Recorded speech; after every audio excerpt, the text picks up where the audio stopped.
Irmãos, a graça e a paz do Senhor Jesus. Amém. Eu espero que você esteja bem e que tudo esteja correndo bem por aí. É uma alegria que a gente se reúne mais uma vez, ainda que por meio das nossas mídias sociais, para a nossa continuidade do estudo sobre as doutrinas distintivas da fé reformada, em especial para estudar o nosso módulo sobre a história da Igreja antes e depois da Reforma Protestante. Nós já tivemos 2 aulas com esse tema e, com a graça de Deus, estaremos finalizando hoje o estudo da Igreja, da história da Igreja antes e depois da Reforma Protestante. Nós procuramos enfatizar a importância e os benefícios que podem ser atribuídos às nossas vidas por meio desse estudo. É conhecendo a história da Igreja que conhecemos quem somos, quem de fato somos e por que somos protestantes, o que significa ser evangélico. Nós conhecemos também um pouco da nossa fé, porque cremos naquilo que cremos, né? Onde está a base que nos permite professar a fé evangélica, a fé cristã. Em terceiro lugar, também o estudo da história da Igreja nos traz muitas ferramentas na defesa da nossa fé. Somos reconhecidos a defender, nós somos chamados pela palavra de Deus a estar sempre prontos para defender a razão da esperança que está em nós. E estudar um pouco da história da Igreja, conhecer um pouco da história da Igreja cristã, nos ajuda em muito a fortalecer a nossa defesa da fé. Conhecemos quem somos, conhecemos naquilo que cremos e por que cremos nisso, nos preparamos para defender a fé cristã, ou a fé evangélica, e esses benefícios nos são possíveis por meio do estudo da história da Igreja. Qual foi o nosso foco até aqui, né? Nós procuramos focalizar a história da Igreja nos momentos que antecederam, antes da Reforma e depois da Reforma Protestante. E nós procuramos fazer isso utilizando uma ilustração. Nós comparamos a história da Igreja à construção de uma casa. Quando uma casa é inicialmente formada, ela tem uma forma original, não é verdade? As paredes são pintadas de determinada cor, as janelas são colocadas em uma posição, as telhas estão todas nos lugares. Aí uma casa, quando é formada, ela tem uma forma original. Com o passar do tempo, essa casa passa a perder as características originais da sua formação. Ela passa por um processo de deforma. Uma casa que tinha uma forma, com o tempo ela passa por um processo de deforma.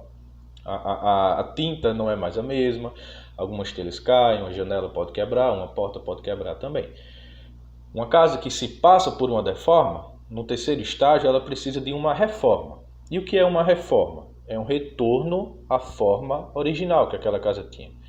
Nós usamos essa ilustração para demonstrar um pouco do que aconteceu com a Igreja.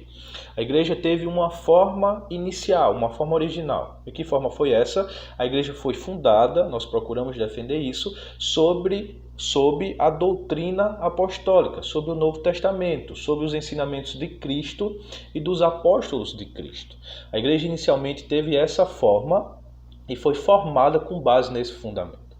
Nós vimos na aula passada que, em segundo momento, a Igreja passou por uma deforma. Ao longo do tempo, ao longo dos anos, a Igreja foi pouco a pouco perdendo essa forma original. E isso aconteceu basicamente, pelo menos para fins didáticos do ensinamento, quando houve o amálgama, quando houve a junção da Igreja com o Estado. Nós vimos um pouco da história a partir de Constantino, do que aconteceu com a Igreja depois da sua união com o Império Romano, o que aconteceu com a Igreja que antes era perseguida, antes era objeto de perseguição, o que aconteceu com a Igreja quando ela chegou ao poder e a riqueza, e como a Igreja passou por essa deforma desde então, basicamente em torno do século IV, ali por volta do ano 313, foi quando houve o Edito de Milão, quando então o cristianismo passou a ser uma religião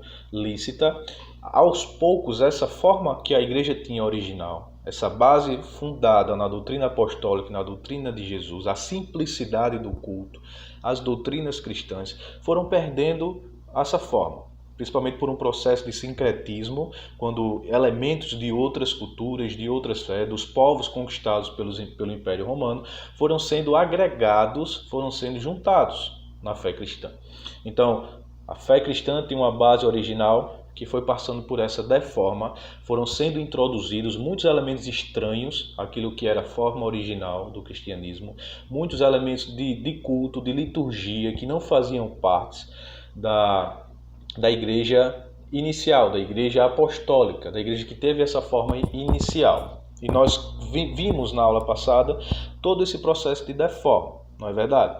E como isso resultou numa igreja que havia perdido as suas características originais. Hoje o nosso propósito, nosso objetivo é estudar um pouco do processo agora de reforma. Nós vimos a forma que a igreja teve originalmente, fundamentada sobre a doutrina dos apóstolos e do Novo Testamento. Nós vimos o processo de deforma, aquilo que levou a igreja a perder as características originais que tinham no início. E agora hoje, se Deus nos permitir, nós veremos como aconteceu a reforma protestante. Ou seja, o que significou a reforma protestante. E aqui a gente já deixa antever. A reforma protestante foi um retorno à forma original que a igreja tinha, fundada na base bíblica, na base do Novo Testamento. Amém? Então aí no nosso slide, no nosso primeiro slide, você consegue acompanhar o nosso estudo para nos facilitar. Nós vimos que diante desse cenário a igreja encontrava-se deformada, ali por volta do ano 1300, cerca de 2 séculos antes da Reforma Protestante, a igreja encontrava-se numa situação muito problemática, de profunda deforma em sua essência.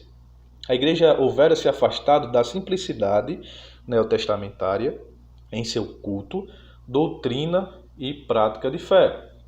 A deforma na igreja pode ser caracterizada principalmente por 3 aspectos. Em primeiro lugar, a igreja católica, naquela época a única igreja cristã, a igreja passava por uma crise de autoridade. Houve um período na igreja que passaram a existir 3 papas divididos em 3 cidades diferentes.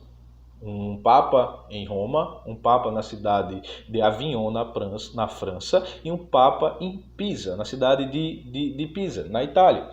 E houve esse momento onde o papado estava dividido em 3 pessoas.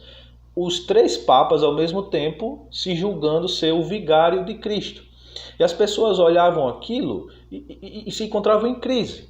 Quem é de fato a autoridade? Quem é de fato o vigário de Cristo? Naquela época, a doutrina da Igreja Católica defendia que o Papa era esse substituto, esse vigário de Cristo que representava e que era o cabeça da Igreja. A Igreja passava também por uma crise moral.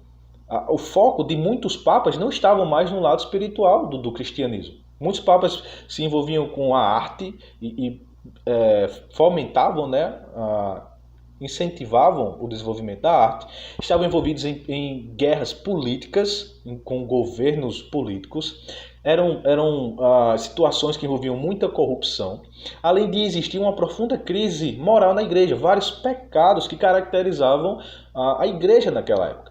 Papas imorais, que cometiam adultério, que tinham filhos ilegítimos, que se usavam do poder, do nepotismo para alcançar poder político.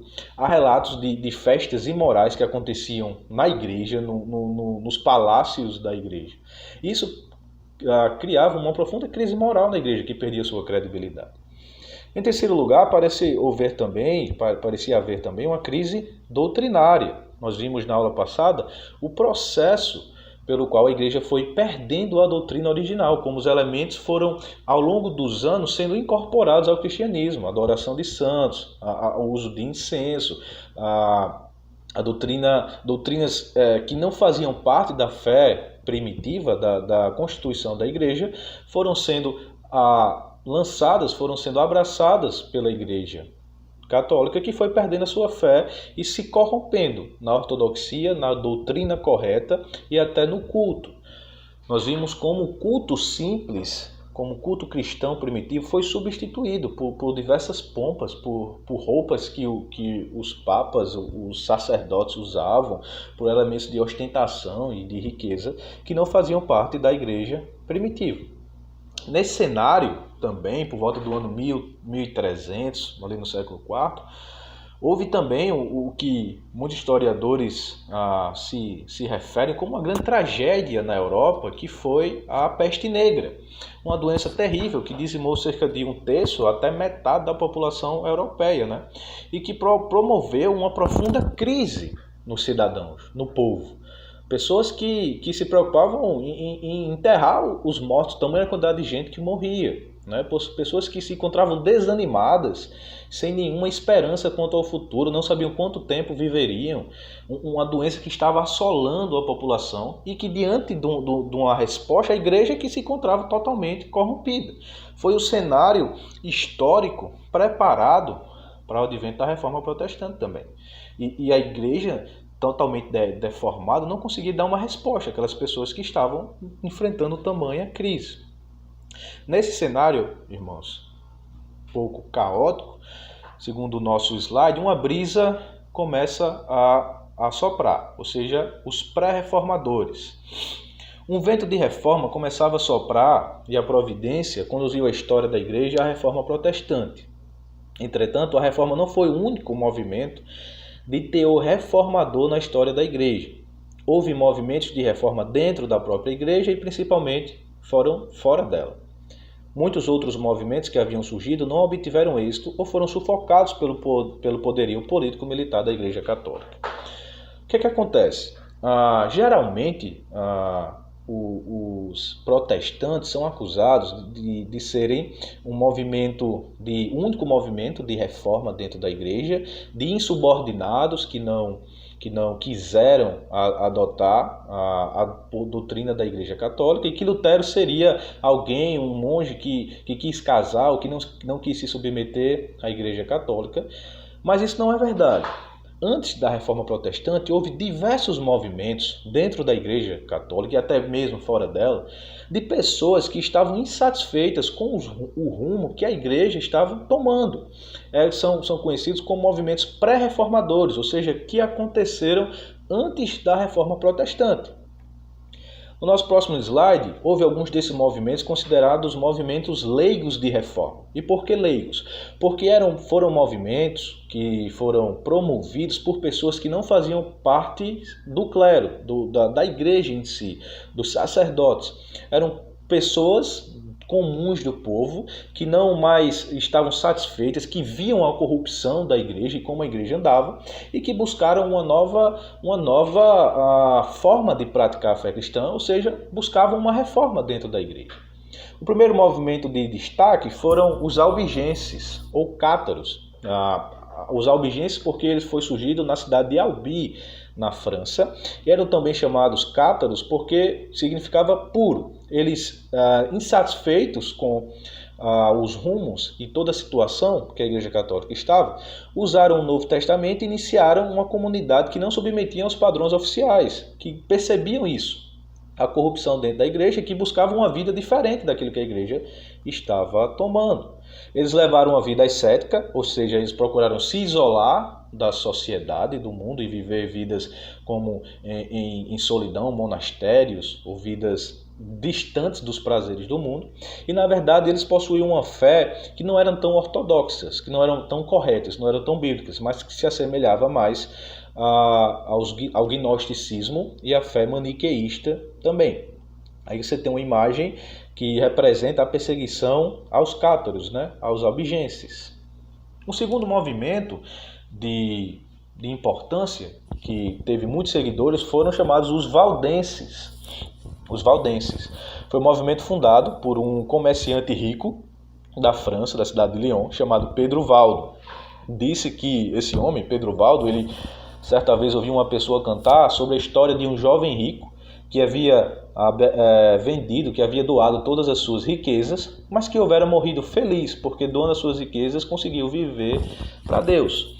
Esse que era um comerciante rico daquela cidade, ele logo foi tocado por essa história e fez a mesma coisa. Ele separou algum dinheiro para sua esposa, colocou as suas filhas no convento, vendeu tudo o que tinha e distribuiu aos pobres. E passou a viver uma vida diferente daquilo que a Igreja Católica tinha demonstrado.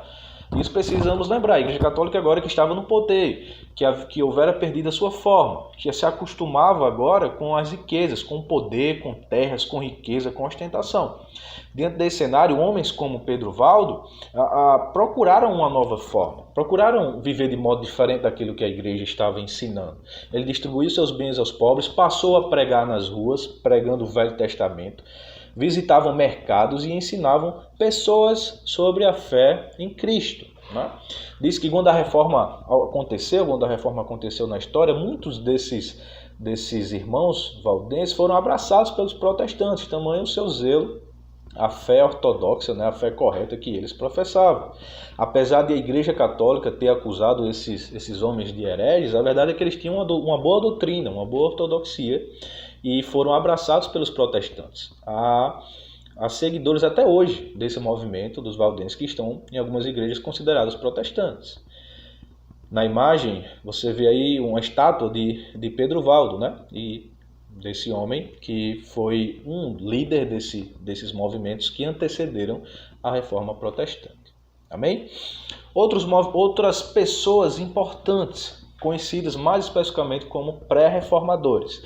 Esses movimentos que foram leigos, que não surgiram dentro da igreja, como os valdenses, como os albigenses, agora dão lugar a homens que estavam dentro da igreja, que eram sacerdotes ou estudiosos do cristianismo, e que demonstraram a insatisfação e pregaram contra aquilo que a igreja vinha vivendo e estava acontecendo naquela época. Esses três nomes, irmãos, vocês precisam memorizar: John Wycliffe, John Huss e Jerônimo Savonarola. São os três principais homens conhecidos como pré-reformadores. Alguns os chamam de a estrela da manhã. Ou seja, o que isso significa? A estrela da manhã da reforma, né? Eles são conhecidos. A estrela da manhã, que é o planeta Vênus, é aquela estrela que ela atinge o seu brilho máximo logo antes do amanhecer. E esses homens foram considerados assim porque brilharam, porque atingiram o seu brilho máximo logo antes da reforma amanhecer. Foram homens precursores que se colocaram contra os ensinamentos da Igreja Católica quanto à prática de fé e de culto que a Igreja Católica estava acontecendo. E mais uma vez, veja bem que interessante, não foi só Lutero, né? A Reforma Protestante não é um movimento de uma pessoa só.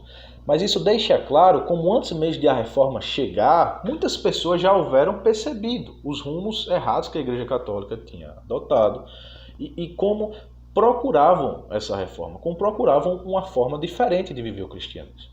Amém? Vamos ver um pouquinho da história desses três homens. John Wycliffe, que viveu em 1329 até 1384, nasceu no século XIV, filho de camponeses. Ele tornou-se conhecido como a estrela-alva da reforma também. Viveu na época do cativeiro babilônico do papado, ou seja, naquele momento onde houveram três papas diferentes, né, em três lugares diferentes. John Wycliffe era um estudioso na cidade de Oxford. Já dizem sobre ele que ele era o mais proeminente estudioso daquela universidade, e aquela universidade que era a universidade mais importante que existia na época. Então era o melhor professor, aquele que era mais reconhecido da melhor universidade que existia. Ele combateu várias doutrinas católicas, como o clericalismo, a transubstanciação e o papado. Ele se mostrou contra as doutrinas da Igreja Católica nesse sentido. Não se conformou com o padrão de riqueza, de ostentação da Igreja. Ele foi responsável por traduzir a Bíblia para o inglês também. Ele fez essa tradução com base no latim, na Vulgata de Jerônimo. E foi, então, coordenador dessa tradução da Bíblia. Os seus seguidores eles foram conhecidos como os Lollardos e espalharam as ideias de John Wycliffe por toda a Europa. Esse homem de Deus ele teve uma importância muito grande, porque as suas ideias foram espalhadas e alcançaram outras cidades e outras pessoas que também foram usados, né, como esses que não se acomodavam com a situação atual da igreja. Ele influenciou muitos pré-reformadores e também influenciou a reforma protestante. Ao final ele foi duramente perseguido e depois de sua morte, alguns anos depois da morte de John Wycliffe, o seu corpo foi exumado, ou seja, ele foi desenterrado e foi cremado, e suas cinzas foram jogadas no rio. Olha só que ridículo, né? A Igreja Católica, anos depois de sua morte, reconheceu os seus escritos como hereges, acusando de hereges, mandou desenterrar o seu corpo, queimou os ossos e jogou as cinzas no rio, como que para amaldiçoar esse homem. De fato, algo muito complicado, né? Muito ridículo mesmo. Um segundo homem, conhecido como pré-reformador, irmãos, aí também no slide, chamado John Hus. John Hus nasceu em 1369 e faleceu em 1415. Ele era da Boêmia, ali da República Tcheca, né? Ele era um seguidor e foi muito influenciado pelos ensinos de Wycliffe. John Hus pregava contra o mundanismo no clero, como o clero, ou seja, a liderança da igreja, da época da Igreja Católica, havia se tornado mundana, abandonando seus princípios de fé. Ele enfatizava a piedade pessoal e a pureza da vida do cristão.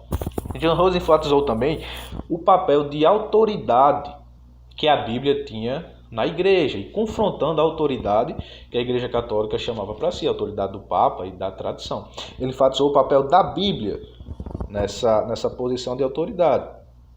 John Hus sofreu oposição do clero ao denunciar esse estilo de vida imoral. Vejam só como esses homens se levantaram e de forma corajosa denunciavam esses erros da igreja.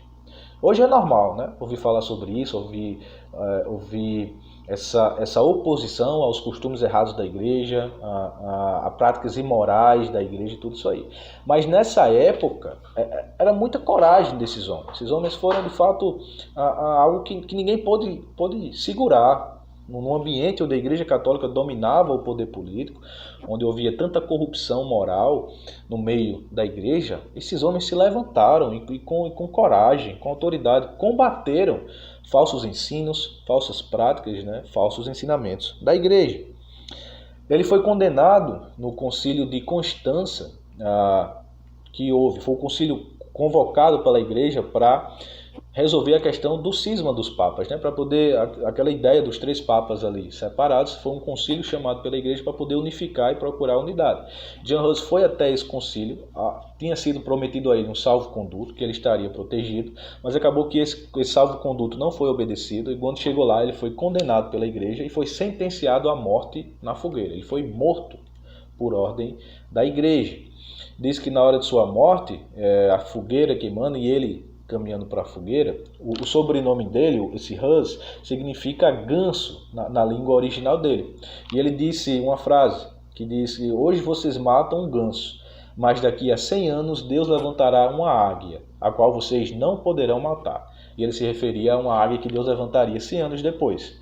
Cerca de 102 anos depois, Lutero afixava suas 95 teses na porta da igreja do castelo de Wittenberg. E esse homem meio que profetizou uma águia que eles não poderiam calar, que seria Lutero. Amém? O terceiro pré-reformador bem conhecido é Jerônimo ou Girolamo Savonarola. Ele já é posterior a John Hus.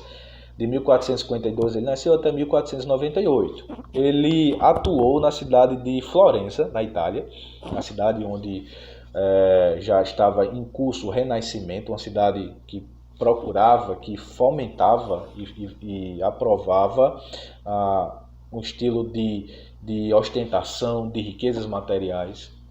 E quando ele começou a pregar nessa cidade, ele pregou firmemente contra o pecado. Pessoas abandonaram o seu estilo de vida imoral, houve uma transformação naquela cidade. E por algum momento, Savonarola ele foi como um governador da cidade, exercendo um pouco do papel do que Calvino viria a exercer em Genebra, né? Banqueiros e comerciantes arrependidos devolveram aquilo que haveram roubado dos homens. Homens de boa família se tornaram cristãos, se tornaram monges também. Ele atacou o Papa e o clero e foi então finalmente repreendido por isso. Ele foi excomungado e depois de perder o apoio do povo daquela cidade de Florença, junto com 2 seguidores, ele foi também queimado na praça da cidade de Florença. tá? Então são esses conhecidos como os pré-reformadores, ou seja, esses homens que antes mesmo da reforma já houveram se levantado e pavimentado o caminho e demonstravam já a insatisfação que existia com a situação de toda aquela igreja, como a igreja tinha se portado até então, tá? A reforma protestante não foi um movimento de um homem só, não foi um movimento só de Lutero, mas já era nítido e patente como a igreja havia perdido o seu caráter original, como a igreja havia se afastado, né, daquela forma inicial, como corrupção moral, falsas doutrinas, a crise de autoridade, como tudo isso já demonstrava a insatisfação do povo, a insatisfação dos cristãos com o rumo da igreja. Então até que acontece a reforma protestante, né? E aí no próximo slide nós vemos o início da igreja moderna, a fase que é conhecida como a fase da igreja moderna, que vai de 1517 até 1789. Em primeiro lugar, é importante salientar o contexto histórico, né? Nós vimos que na constituição da igreja, nós estudamos um pouco sobre a plenitude do tempo, ou seja, como todas as coisas formaram um cenário ideal para a vinda de Cristo. Todo cenário político, todo cenário linguístico, tudo apontava para um momento perfeito, a plenitude do tempo, onde Cristo veio ao mundo e exerceu o seu ministério. Tudo estava preparado para que o cristianismo alcançasse o máximo de importância, né, num cenário especialmente preparado por Deus. Da mesma forma, alguns historiadores entendem que houvera, quando a reforma aconteceu, em 1517, um conjunto histórico, todo um contexto histórico que apontava para o momento ideal disso acontecer. Alguns vão dizer que se Lutero tivesse afixado as 95 teses alguns anos depois, a eficácia e o empenho e a força da reforma não teria sido tanto. Quais são alguns desses contextos que apontavam um cenário ideal para a reforma acontecer? Em primeiro lugar, naquela época, houve grandes mudanças geográficas, com o descobrimento dos novos mundos, né, pelos navegadores. Colombo havia aberto os caminhos pelo mar, inaugurando uma nova era de descobrimento que contrariava a visão de que só havia o abismo após o Atlântico. Isso já quebrou um pouco da visão da igreja medieval, de que havia um abismo após o oceano, que o mundo era limitado somente àquele contexto. Essas mudanças geográficas conduziram a uma ruptura com a crença que era, de certo modo, influenciada pela igreja. Em segundo lugar, houve mudanças políticas também. Nascia ali, por volta daquele contexto, o conceito moderno de nação-estado, se opondo à ideia de um Estado universal subordinado ao poder central de um líder religioso. Antes, no contexto da Idade Média, né, da Igreja medieval, o que houveram eram territórios espaçados que estavam sob o jugo de uma pessoa. E nesse contexto a Igreja Católica houvera exercido muito poder político, né?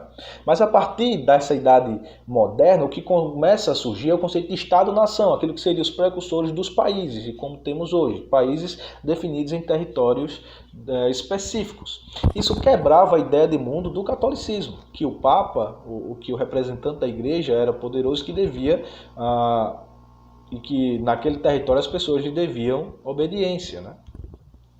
Em terceiro lugar, houve mudanças econômicas. O modelo econômico da Idade Média, baseado na propriedade da terra, começou a mudar com as novas matérias-primas que foram descobertas nas terras descobertas. Então, houve um modelo que é uma transição do feudalismo para o mercantilismo, né? Para a prática do comércio, que foi fomentado.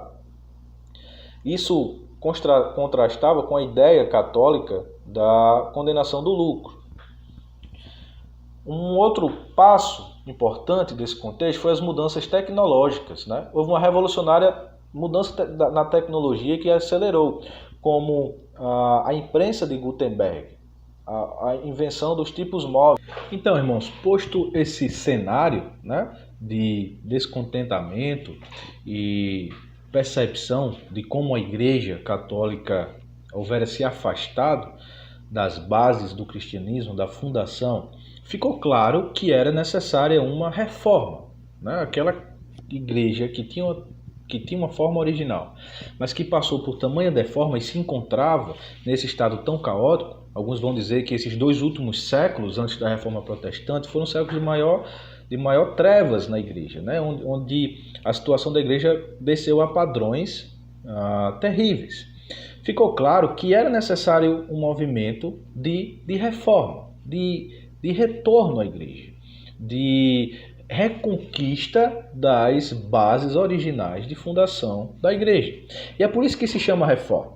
O nome Reforma Protestante, você pode acompanhar no slide, se deu porque no início a intenção não era criar uma nova expressão religiosa dentro do cristianismo, mas de reformar a igreja e fazer com que ela voltasse para as práticas da igreja primitiva, tendo o Novo Testamento como autoridade máxima para as questões de fé e de prática. Então, o ideal de Lutero, por exemplo, não era constituir uma nova religião, uma nova igreja, mas sim reformar a própria igreja católica. O que Lutero queria era reformar a igreja a fim de conduzi-la àquilo que era a sua forma original de fato, né? Abandonando todo aquele cenário de corrupção que a igreja havia se envolvido. O termo protestante surgiu, historicamente na história, em 1529, quando príncipes luteranos apresentaram um protesto contra a decisão que reconheceu por lei a fé católica romana como única fé, ou seja, na Dieta Imperial de Speyer. Diante de uma posição, de uma lei que reconheceu a fé católica como a única fé legítima, os príncipes luteranos apresentaram um protesto contra isso. Daí o termo protestante. Era um movimento que buscaria a reforma da igreja e que houvera protestado contra uma decisão que reconhecia a fé católica como a única fé legítima, né? Então, por isso o termo reforma protestante. Qual foi então a situação que fez com que esse movimento eclodisse? Aqueles ideais que já vinham acontecendo dentro da igreja, como vimos com os pré-reformadores. Deus preparou um cenário e Deus usou um homem de Deus, um homem dele, para fazer com que esse movimento eclodisse. E aí começasse de fato o processo de reforma protestante. E foi com um monge agostiniano chamado Martinho Lutero, né? O que é que acontecia naquela época, ali no ano de 1513? O Papa Leão X, você pode acompanhar nos nossos slides também, havia, através da Bula das Indulgências, em 1513, autorizado a venda das indulgências para arrecadação de recursos para a construção da Basílica de São Pedro, assim como para saldar dívidas com os banqueiros. Havia 3 ou 4 autores principais: o Papa Leão X, um arcebispo chamado Alberto de Brandeburgo. Esse Alberto de Brandeburgo, ele já tinha um arcebispo de uma cidade e queria alcançar o arcebispo de outra cidade, da cidade de Mainz. E ele precisava de dinheiro para isso. Ele juntou dinheiro para, por influência política, alcançar esse posto na cidade de Mainz. E agora precisava pagar as suas dívidas, né? Para pagar as suas dívidas, ele teve que contrair um empréstimo junto aos banqueiros da cidade, conhecidos como os Fugers, uma família de banqueiros, que havia emprestado dinheiro a esse príncipe Alberto, e agora ele precisava pagar essas dívidas. Então ele solicitou autorização ao Papa Leão X para vender indulgências, a fim de alcançar esse dinheiro e pagar suas dívidas.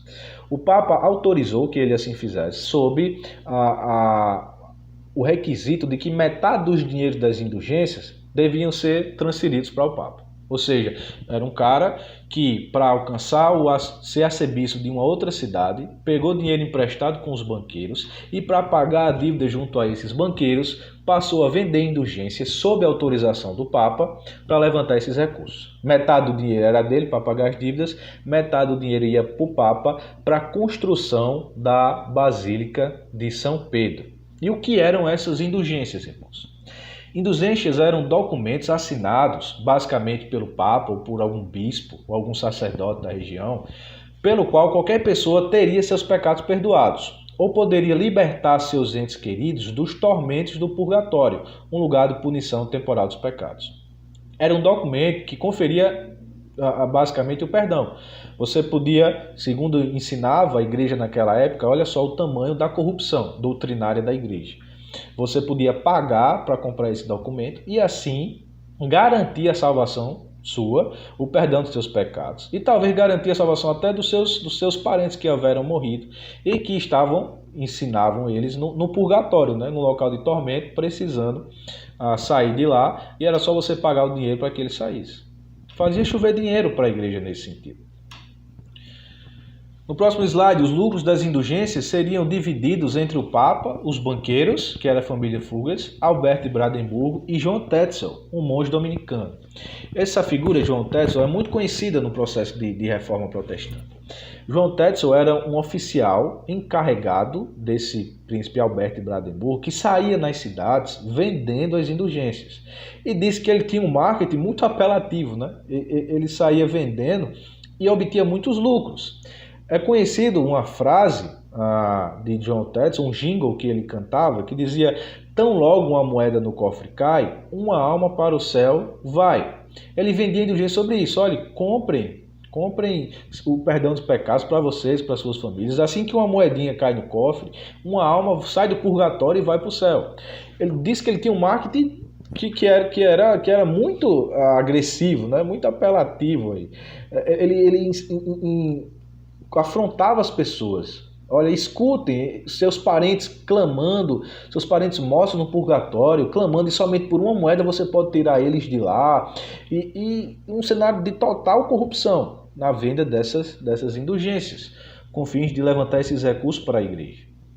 Diante disso, Lutero, vendo todo esse cenário, vendo toda essa corrupção da igreja, se inconformando com o cenário que a igreja havia alcançado, no dia 31 de outubro de 1517, ele se dirige à Catedral de Wittenberg, com um documento na mão e um martelo na outra, e fixou na porta da catedral as suas 95 contestações ou tese. O documento foi impresso e distribuído aos milhares em toda parte, e em pouco tempo um tufão varria a Europa. Lutero foi esse homem usado por Deus. Ele tinha um ímpeto, ele era muito impetuoso, e foi um homem usado por Deus para confrontar de forma aberta todo esse cenário da igreja. No dia 31 de outubro de 1517 é reconhecido como o dia que marca a reforma protestante, porque foi o dia no qual Lutero afixou na porta da igreja de Wittenberg as suas 95 teses, que em essência eram teses que afrontavam a venda das indulgências e todo o poder corrupto do Papa, que Lutero confrontou nesse sentido, né? As teses de Lutero criticavam o abuso do sistema de indulgências e que ele queria ver reformado, mas entre 1518 e 1521 ele admitiu uma ruptura com a Igreja Romana. Como dissemos, o que Lutero queria não era uma nova igreja, não era uma nova religião, mas era reformar a Igreja Católica. Quando ele viu que não era possível, a esperança dele talvez fosse que o Papa se retratasse, ou que houvesse essa mudança. Mas quando ele viu que não era possível, ele admitiu uma ruptura com a própria igreja. Amém, irmãos? Então esse dia de 31 de outubro de 1517 é muito importante na nossa história, é importante que conheçamos isso. É reconhecido como o dia que marca a reforma protestante justamente por isso. Foi o dia que Lutero pregou suas 95 teses, e a partir dali os seus ensinamentos foram difundidos por toda a Europa, e o movimento de reforma foi como uma brasa que acendeu uma fogueira e que se espalhou por vários lugares da Europa. Amém? É importante que conheçamos também, como no nosso próximo slide, os reformadores, né?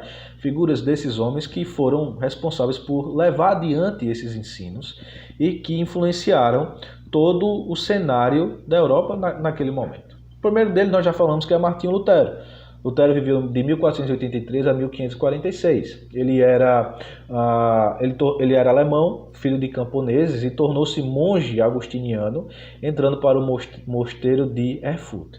Diz que Lutero, certo dia, estava no meio de uma tempestade na rua, e sob medo, né, raios caindo, e ele se sentiu tão tocado, temeu tanto a sua vida, que fez uma promessa: se Deus o livrasse dessa morte, dessa tempestade, ele iria virar monge. Ele fez uma oração chamada Santa Ana. Na época ele era católico, né? E assim ele o fez, virou monge, foi no mosteiro agostiniano, estudou a palavra de Deus. E disse que Lutero era alguém que se confrontava muito com o seu pecado. Ele dizia de si mesmo que ele havia excedido a obediência dos seus professores, ele levava em prática as penitências, ele lutava para cumprir os dogmas da igreja, mas mesmo assim ele não se sentia perdoado, ele era constantemente confrontado com o seu próprio pecado. Até que em 1512, aos 29 anos, Lutero se deparou com o texto de Romanos 1,17, que diz: o justo viverá pela fé. E tem relatos dele que ele passou a entender que a justiça de Deus não era o meio pelo qual ele fazia alguma coisa para se tornar justo, mas a justiça de Deus era o meio pelo qual Deus atribuía sua justiça pela fé a todos aqueles que criam. Ele que tentara por seus próprios méritos, por sua obediência à religião, obter essa justificação, descobriu, lendo a Bíblia, que a justiça de Deus vem por meio da fé em todo aquele que crê em Jesus. Ele diz que foi como se as portas do céu tivessem aberto para ele, e ele passou a entender essa doutrina. E foi, como dissemos, um homem usado por Deus para explodir, esse movimento de reforma. O segundo homem importante foi Ulrico Zwinglio, que viveu de 1484 a 1531. Ele atuou em Zurique, na Suíça. Defendeu um grande programa de reformas em comparação com os magistrados daquela cidade. As suas ideias sobre o culto público e os sacramentos representaram uma ruptura mais radical com as antigas tradições católicas do que fez o movimento luterano. Ministrou ao povo quando a peste chegou em Zurique, no meio daquele cenário de peste. Zwinglio foi alguém que esteve doente, mas depois de se recuperar, ele ministrou ao povo no meio daquela situação. E em 1522 protestou contra o jejum da quaresma e o celibato clerical. Ele casou secretamente, depois tendo renunciado ao sacerdócio e sendo contado então como pastor evangélico. Foi responsável então Zwinglio por levar adiante a reforma protestante na Suíça, na cidade de Zurique. E um homem muito importante também que precisamos conhecer é João Calvino. João Calvino, que viveu de 1509 a 1564, ele foi o grande cérebro da reforma e sistematizador das doutrinas reformadas. Calvino foi alguém responsável por acolher essas doutrinas e por sistematizar de forma organizada tudo aquilo que viria a crer o movimento de reforma protestante. Ele teve que fugir de Paris em virtude de uma inesperada perseguição e atuou principalmente na cidade de Genebra. Calvino foi como alguém que auxiliou na estruturação de uma cidade com base protestante, com base reformada. Escolas foram fundadas, serviços de saúde foram implementados e a cidade viveu uma grande mudança com base no governo, na instrução de João Calvino. Ele escreveu vários comentários sobre quase todos os livros da Bíblia e escreveu aos 26 anos de idade a principal obra da Reforma, que é as Institutas da Religião Cristã. É conhecida como essa obra que sistematizou muitos dos ensinos da Reforma Protestante. Amém, irmãos? E o que acontece é que esses homens de Deus foram levando adiante nesses locais, Zwinglio na Suíça, Calvino em Genebra, Lutero na Alemanha, e vários movimentos foram surgindo, movimentos de reforma protestante. Aqui no nosso próximo slide, na letra D.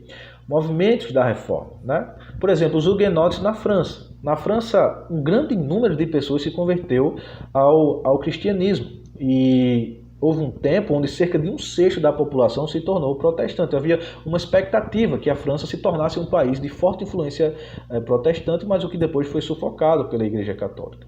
Esses reformados, esses evangélicos na França, foram conhecidos como huguenotes, sofreram forte perseguição e tiveram que se espalhar pelo mundo. Uma perseguição que Deus usou para o bem. Há relatos até desses huguenotes que chegaram inclusive aqui no Brasil, no seu processo de evangelização. Um segundo grupo importante foram os calvinistas, que foram discípulos de Calvino.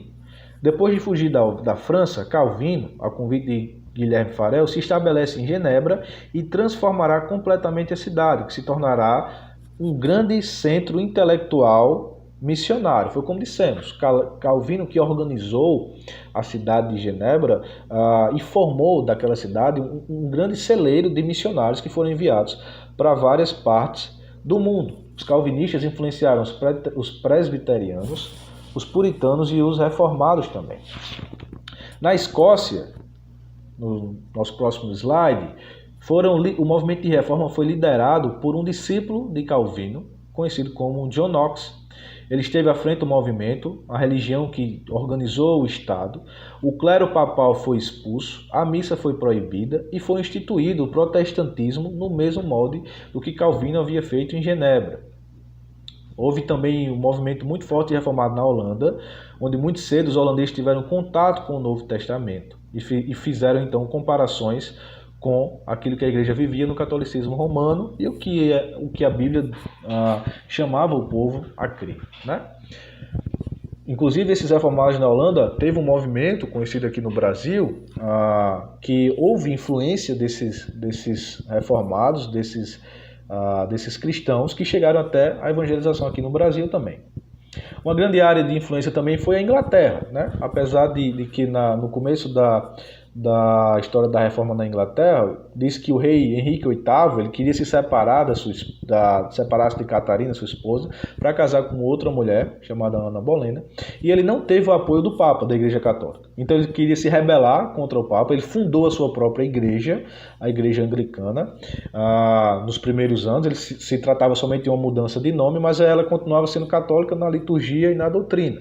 Só que depois, com o tempo, essa igreja que havia sido fundada por Henrique VIII foi adotando e solidificando os ensinos da reforma protestante, né?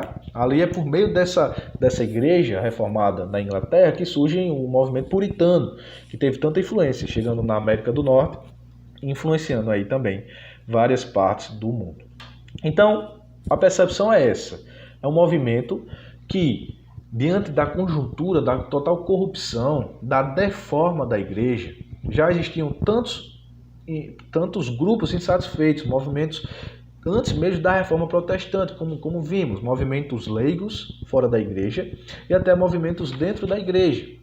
Os pré-reformadores, como John Huss, John Wycliffe e Jerônimo Savonarola, se destacaram nesse período como homens que perderam inclusive a sua vida, como foi com John Huss e Jerônimo Savonarola, porque já afrontavam, já se levantavam contra os ensinos e a situação corrompida pela qual se passava na igreja.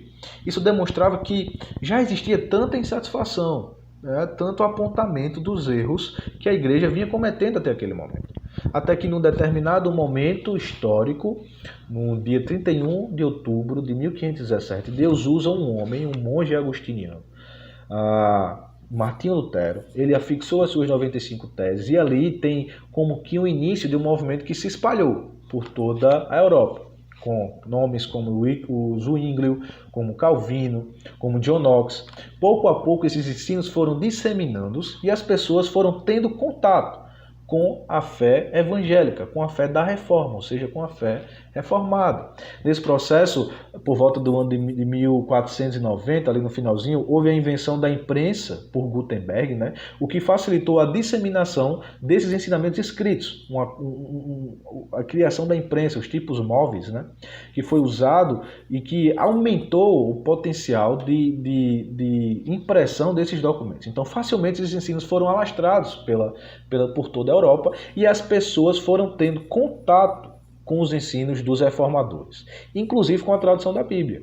Um grande ponto defendido pelos reformadores, pela reforma protestante, foi a tradução da Bíblia na língua do povo. Se a Bíblia era essencial para o conhecimento de Jesus e para a salvação da alma, então ela não devia ser restrita somente ao clero, somente aos sacerdotes, aos padres, aos papas. A Bíblia devia ser acessada por todo o povo, por todos aqueles que precisavam conhecer Jesus. Então isso foi um grande impulsionador da reforma protestante, que aí se alastrou pela Escócia, pela Holanda, na França, na Inglaterra, e aí foi espalhada pelo mundo todo, por grandes homens de Deus, por missionários que se dedicavam a essa tarefa e que chegou até aqui, em nós, aqui no Brasil, na nossa cidade Solânia, a igreja reformada, a igreja evangélica. Amém, irmãos? Então a gente conclui esse estudo chamando atenção para isso, né? Para conhecer um pouco de quem somos, da nossa história, para conhecermos um pouco da nossa fé, daquilo que cremos. A igreja que tinha tido uma forma original sobre a igreja, sobre a doutrina do Novo Testamento, sobre a igreja apostólica. Essa igreja que passou por um processo de deforma durante vários anos, durante um longo período de cerca de 1000 anos, pouco a pouco adotando ensinamentos e práticas erradas, chegou a um ponto de necessidade de uma reforma que seria um retorno a essa fase, a essa forma original da igreja. É isso que significa ser protestante. É isso que significa ser evangélico, né? É essa busca pelo retorno à forma original da igreja que havia sido perdida e que Deus usou homens dele, levantou homens de Deus para defender essa verdade, né? Para concluir esse retorno. E é isso o que concluímos. Conhecer um pouco da história da igreja nos permite fortalecer nossa identidade, conhecer o que cremos e angariar fundamentos para defender a fé que professamos. Acima de tudo, nos permite conhecer o zelo que o Senhor tem por sua igreja.